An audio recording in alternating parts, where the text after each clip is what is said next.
defensive player for the Packers that has continued to emerge. I know we are only 4 days into training camp, but there is a lot of good things coming out of camp, a lot of good things to cover in this video. So please, if you are new to the channel, take a second to hit that subscribe button. Let's jump into it. As you know, the Packers came into training camp slightly banged up. They get a few of those guys back. Jaden Reed being one of those guys who suffered a minor toe injury. He returns to practice limited, but nonetheless, he's out there. So that's encouraging. Another guy that I am super high on and excited to see out there, Donovan Jennings. Donovan Jennings, undrafted free agent out of South Florida, 6'4", 323 pounds, a big, strong, athletic swing offensive line that can play either a guard or tackle, a guy that the Packers, I feel, are super high on. They do something that's really not characteristic and not common practice to the team. Right away, they signed him to a $10,000 signing bonus on $100,000 guaranteed salary. They feel that this guy has the stuff. Jennings was rated as one of PFF's highest rated tackles coming out of college this past year. Again, he goes undrafted. The Packers capitalize on that. They sign him. And when you start looking across the board of this Packer team and how deep this offensive line is for the Packers, this is a good offensive minded team. You've got even rookie Jacob Monk, who I feel is going to have an impact on this offensive line. You've got, of course, Jordan Morgan, and then you add Donovan Jennings. I think Royce Newman saw that. Royce Newman sees the competition there. He's trying to do his part by cementing his position on this team by taking a pay cut. He revises his contracts, takes a pay cut. Is that going to be enough to earn a spot on the 53-man roster? I don't think so. I really don't. I think Donovan Jennings and Monk, and you start looking across the board at just the talent on this offensive line, I don't see a spot where Donovan Jennings retains his position on the team, but time's going to tell.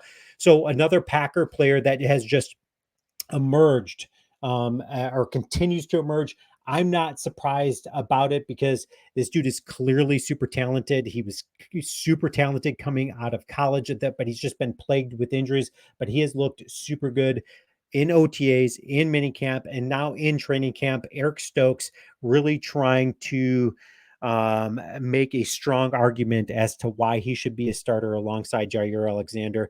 Carrington Valentine is really big on my books. I love Carrington Valentine, but he's not going to go down without a fight. This is going to be a very good battle to watch in training camp, and then come preseason, it's going to be interesting to see who gets the starting nod in Brazil. So another, when you start looking across, well, so actually, here's what Kenny Clark had to say about Eric Stokes, about his character. He said he is got great energy all around the building. We all love him. Every day he's bringing the right energy. When he was hurt, you really couldn't tell. He's never one of those guys that's down. High character, good overall dude, and somebody that you love to root for. That's what Clark had to say about Stokes. So not just the talent out of the football field, but he's bringing it in the locker room. And those are guys that you want on the team. Rashawn Gary is another guy that has just stood out in camp so far. And yes, he has been going against backup quarterback Sean Clifford, who's looked very underwhelming. Unfortunately, without Jordan Love out there, Sean Clifford is one of those guys that I was really high on last season. I thought he was a very good backup, but he just really hasn't stepped up. And maybe it's the pressure with Jordan Love not signing that contract yet or getting under contract yet.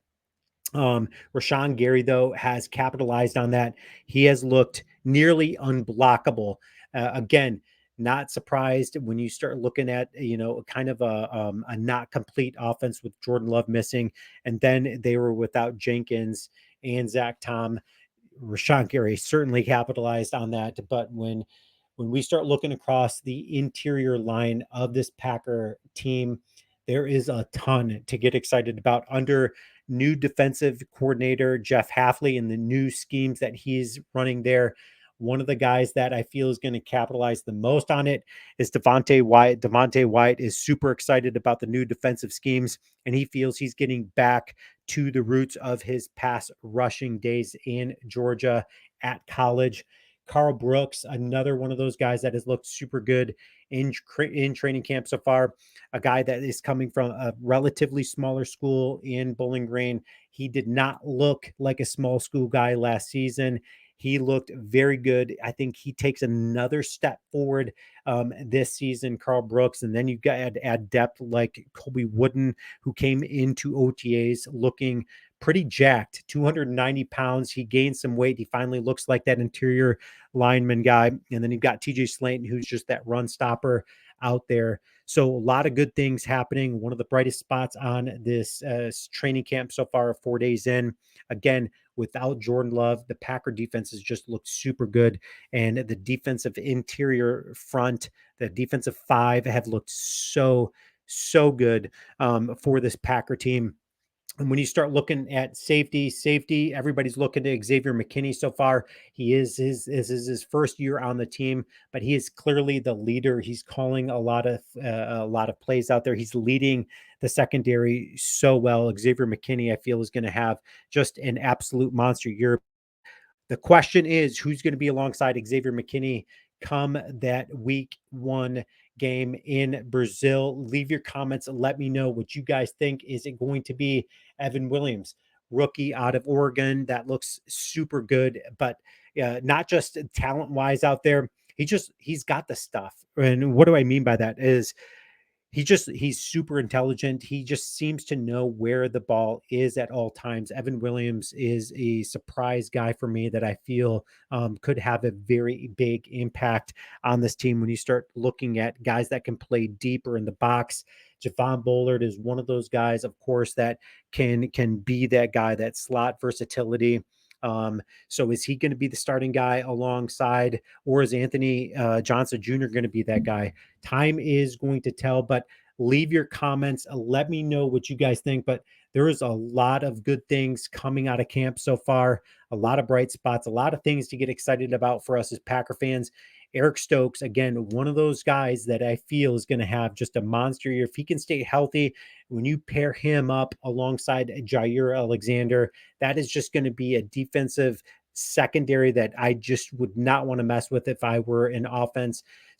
Watch NFC North, and as always, go Pack Go.